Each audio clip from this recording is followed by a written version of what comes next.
trouxemos 3 casos nesse Vamos Falar sobre Eletro. O primeiro caso é um caso de uveíte, de uma jovem de 27 anos, que ela está em investigação. Ela tem, há 2 anos, notou essa mancha escura no campo visual do olho esquerdo. Ela já vinha com tratamento por mais de 1 ano para tuberculose, e após iniciar a suspensão, teve piora importante da visão. Mudou o esquema de tratamento, com reintrodução de Predforte há 2 meses, desse olho esquerdo, e olho direito normal, exames normais, sem queixas visuais. Ela tem saúde boa, está tomando albendazol e Predforte, colírio. A acuidade visual informada com correção foi de 20/20 em olho direito e 20.600 em olho esquerdo. Antecedentes familiares, nada digno de nota. Ela vem para fazer os exames eletrofisiológicos com a finalidade de estudar, avaliar o estado funcional da retina e do nervo óptico devido a essa baixa acuidade visual grave. De exame ocular, aparência externa e fundoscopia do olho direito, normal, nada chama atenção. Olho esquerdo, ela já tinha uma opacidade vítrea importante, tinha alguns depósitos também na cápsula posterior. Retinografia bem prejudicada pela opacidade, mesmo mas a gente vê que tem algumas lesões hipocrômicas no polo posterior e um quadro de vitreite grave. Imagem panorâmica do olho direito, normal. Olho esquerdo, ela tinha essas traves vítreas importantes, parecia um quadro de uma lesão hemorrágica e algumas lesões profundas da retina na região periférica, mas muito difícil a avaliação desses detalhes. Angiofluor, a gente observa que tem umas lesões de hipocaptação e hipofluorescência, com vazamento na fase tardia, inclusive com impregnação e vazamento do nervo óptico. Algumas áreas mais visíveis, a gente tem a impregnação dos vasos, bem característico de vasculite. Ultrassom mostrando esses ecos membranáceos, que é bem característico de sequela de vitreite, e também, provavelmente, atividade também. OCT, olho direito normal.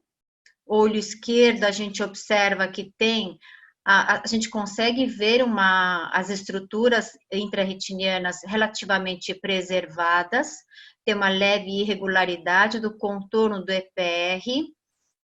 A gente observa também um pouco de elevação na região peripapilar, provavelmente pelo edema do disco, e o que chama a atenção, que foi um dos motivos de ter encaminhado para o ERG, é esse aspecto macular bom e que não justificava uma acuidade visual de 20.600. Então, foi para avaliação da função retiniana, porque a área macular estava relativamente bem, e um quadro de vitreite e edema de disco.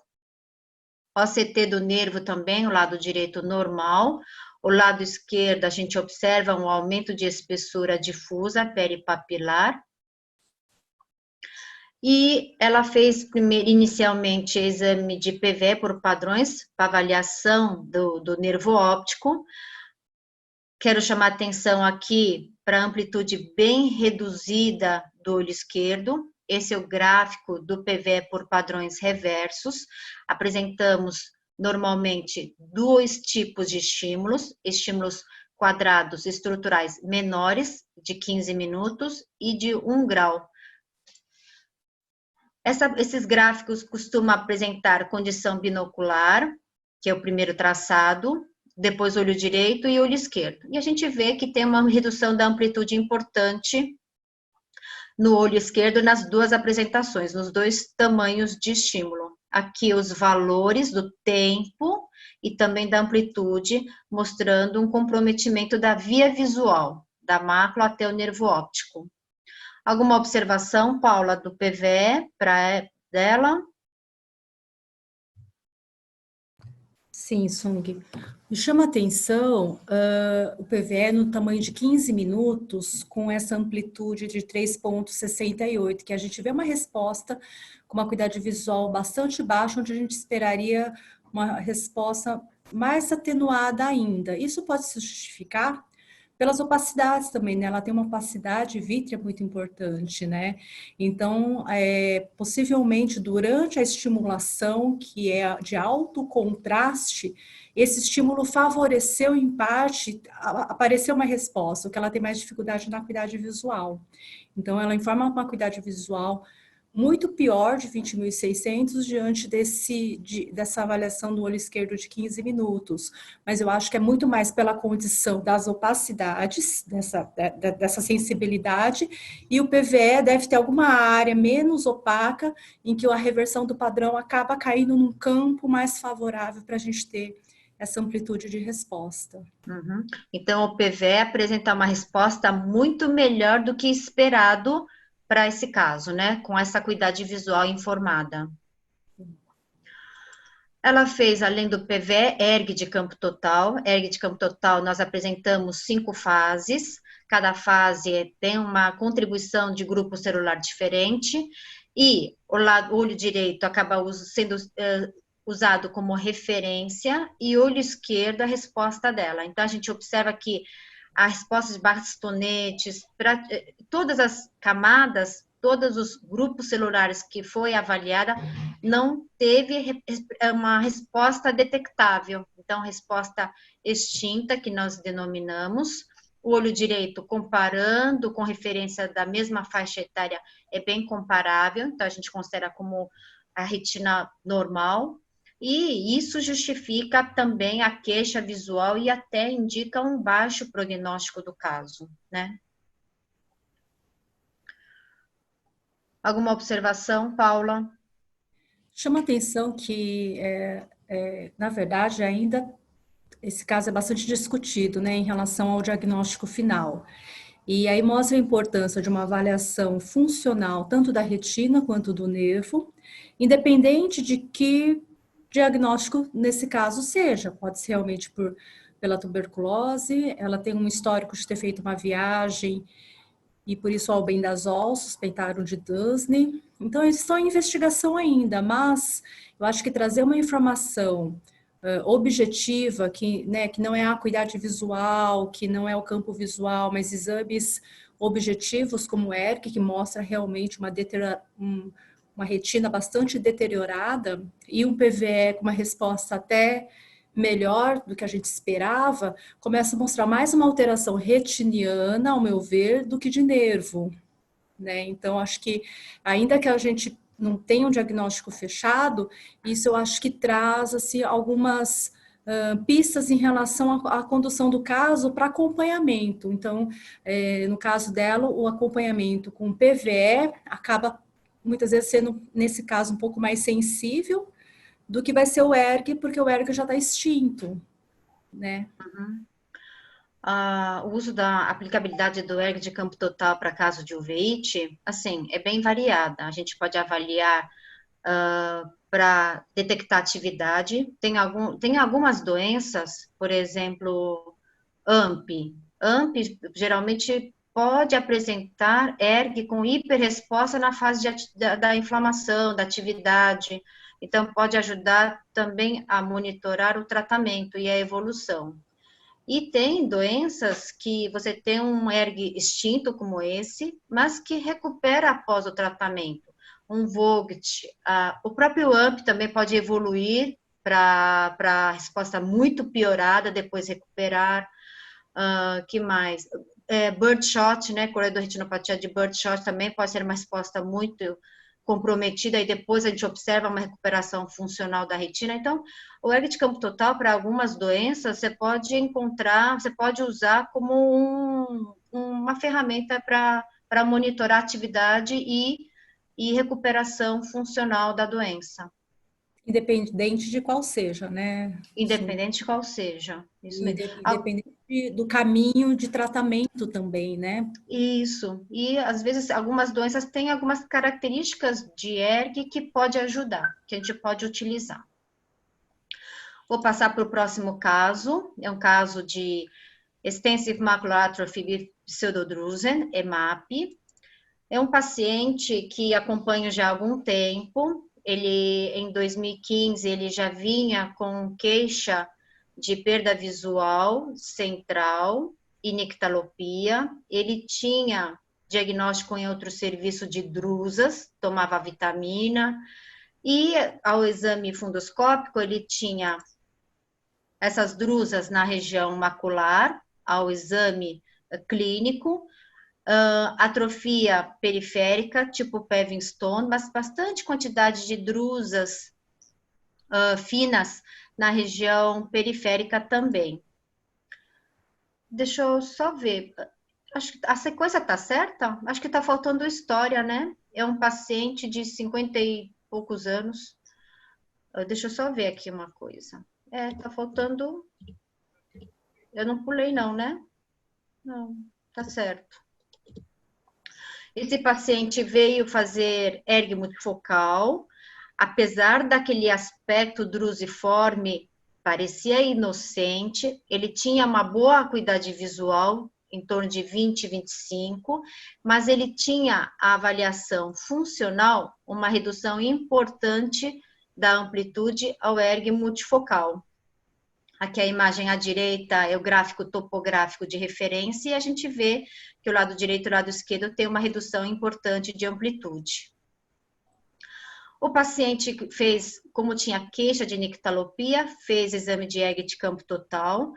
Olho direito, olho esquerdo apresentaram redução importante funcional da retina periférica. De resposta de bastonetes, ele só tinha 55% em olho direito e no olho esquerdo 80%. Da resposta de cones, ele tinha 60% em olho direito e 75% em olho esquerdo, comparado a um ERG da mesma faixa etária. Aqui é o gráfico comparativo para a gente ter uma referência.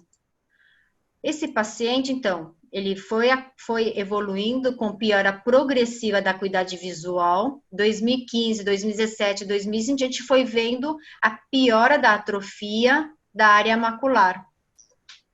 Essa evolução muito rápida, e depois ele trouxe o OCT que mostra depósitos sobre EPR. Eram pseudodrusas, depósitos subretinianos, e com essa característica de ERG, com alteração da resposta periférica, nictalopia, esse padrão de evolução rápida da área macular e pseudodrusas, a gente ficou com o diagnóstico de EMAP.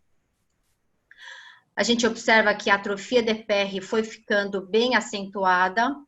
Em casos de EMAP, pode formar membrana neovascular, tanto que ele teve a membrana em olho direito, foi tratado com anti-VEGF e ficou depois com a acuidade visual de 20/200, oscila entre 20/100 e 20/200. E ele notou realmente uma piora maior desse olho direito após a formação da membrana. Essa é a apresentação clínica do olho esquerdo. Olha como a atrofia, essa evolução rápida do quadro da retina. Mesmo com essa atrofia importante, bem evidente da retina externa, EPR e córeo capilar, ele tinha uma acuidade visual de 20/40. Ele tinha uma boa acuidade visual, mas uma dificuldade importante na leitura, uma velocidade de leitura muito reduzida por causa desse escotoma, além de ter uma fotofobia, dificuldade com as cores e bastante nictalopia. Ele notava a piora dessa nictalopia. Aqui a apresentação do OCT, a evolução panorâmica do quadro, autofluorescência. Essa pequena área hiperalto do olho direito é onde ele teve a membrana neovascular. Aqui do polo posterior, a gente observa que essa placa hipoautofluorescente da atrofia DPR e esses pontos finos, bem difusos do polo posterior. Campo visual mostra bem esse escotoma central, pela maculopatia. E a evolução do ERG de campo total. A gente foi acompanhando essa perda da função dos bastonetes ao longo dos anos. Enquanto em 2014 ele tinha 55% da resposta de bastonetes em olho direito, ele reduziu, ficou apenas com 33% em 2017, e em 2020 ele só tinha 11% em relação ao limite inferior da normalidade. A resposta de cores teve essa variação, mas nós consideramos como quadro estável. Então, apesar da lesão macular, essa redução da resposta de cores é justificada pela lesão macular, porém, ao longo de 6 anos, manteve estável, enquanto a resposta de bastonetes teve essa progressão. Olho direito e esse olho esquerdo também. Tinha uma resposta até melhor que o olho direito, com 80% de resposta em 2014, piorou para 47% em 2017 e 14% em 2020. E resposta de cones estável. Então, aqui a evolução do ERG multifocal também, a gente observa, conforme foi apresentando aquele aspecto atrófico do EPR, a piora da resposta macular. Olho direito e olho esquerdo. Então, eu trouxe esse caso realmente para mostrar que no começo, na primeira avaliação em 2014, nós tínhamos pensado até em distrofia, tipo cone bastonete, porque tinha uma perda funcional muito equilibrada, muito parecida, tanto de cones quanto de bastonetes. E tinha aquelas drusas com boa acuidade visual. Então, opa, parece uma distrofia difusa, vamos monitorar. Mas com essa mudança da evolução clínica e eletrofisiológica, aí a gente foi realmente pensando nas outras diagnósticos, até pensar no EMAP. Uhum. Uma coisa que chama atenção é, em 2014, a resposta, ele tinha uma boa acuidade visual e já mostrando que essa resposta central tinha aquele pico da parte, né, do multifocal que justificava essa acuidade visual, mas a gente já via realmente uma grande deterioração, né, da parte retiniana, e isso acaba sendo, a gente não fala muito em prognóstico, mas já dá para pensar num prognóstico não tão bom, quando a gente olha esse resultado com a acuidade visual e o ERG de campo total, que a gente diz que são exames que precedem as alterações oculares, né? Então, como que isso, de fato, já antecedia uma piora importante que iria possivelmente acontecer. Isso só o tempo para dizer, nesse caso a gente até poderia dizer isso. E chama atenção de ouvir a queixa, porque ele realmente tinha essa queixa do bastonete. Hoje a gente vê a queixa de nictalopia, de cegueira noturna, que em 2014 era algo muito incipiente, apesar já da queixa dele, não era tão incipiente assim pela queixa, mas nos chamava atenção sempre a região central, central, e o tempo mostrou que o central se manteve e o que veio piorando mesmo foi a resposta de bastonete. Bastonetes, mostrando a evidência da queixa dele também, né? Exato. Vamos para o último caso, para quem entrou depois, a gente apresentou os 3 casos até as 5h30, e depois a gente para quem puder ficar, para a discussão dos casos, para dúvidas, ou até para perguntas. Uhum. Esse caso que a gente traz agora é um caso, né, até essa imagem ela tem bem a ver, que até agora a gente estava falando muito sobre a parte retiniana, então a eletrofisiologia, ela é uma ferramenta que pode avaliar essa parte mais anterior, né, a parte da retina, e também a eletrofisiologia traz essa avaliação em relação às outras áreas occipitais, cerebrais. No primeiro caso, a gente até mostrou também o PVE, mostrando o impacto da alteração no nervo óptico, e esse que a Sung trouxe só de retina, e agora esse falando mais da parte mais exclusiva do PVE. Esse paciente, ele vem com 50 anos de idade, ele veio com uma queixa de uma atrofia óptica bilateral secundária a um quadro de AVC hemorrágico. Ele tem esse histórico há 1 ano, tratado esse AVC com anticoagulante, e um novo episódio há 5 meses atrás. Evoluiu com uma paresia direita e alteração da fala, da visão, na parte motora também. Ele foi submetido, antes desse AVC, há um ano atrás, a uma cirurgia de catarata em ambos os olhos, e ele tem atualmente essa refração de mais 2,5 dioptrias esféricas, com menos 4 cilíndrico em AO, e atualmente está em uso de topiramato, Marevan, anlodipino, captopril, a sertralina e o idantal. Não tem nada digno de nota com antecedentes familiares, e ele informa a visão de vultos, por mais que a gente aproxime da tabela, por mais, né, ele consegue perceber só vultos. Ele vem para o exame com 2 objetivos. Medida objetiva da acuidade visual, para confirmar se essa informação de visão de vultos ela é coerente, porque essa informação ela acaba não sendo coerente com o atendimento oftalmológico, então ele vem para essa medida objetiva da acuidade visual e também para avaliar o processamento visual, né, independente do quanto que está essa acuidade, como que isso que ele enxerga está sendo processado, porque de exame ele tem uma palidez de papila, por conta desse insulto neurológico que ele teve há 1 ano, o único achado é essa palidez de papila. Passa para mim, Sung, o próximo. Aqui ele trouxe os exames de imagem que mostra realmente umas lesões na região occipital, né, pós-quiasmática, também na parte temporal. Ele tem várias alterações, né, a artéria cerebral média com essa alteração periventricular esquerda, a lesão menor parietal à direita, e ele traz todas essas sequelas, não só visuais, mas também neurológicas. Ele traz esse campo visual, lembrando que se a acuidade visual de vultos era uma acuidade visual difícil para ser avaliado, o campo visual, ele também a gente já trouxe para apresentar, mas um campo visual também difícil de ser realizado por conta do estado clínico dele.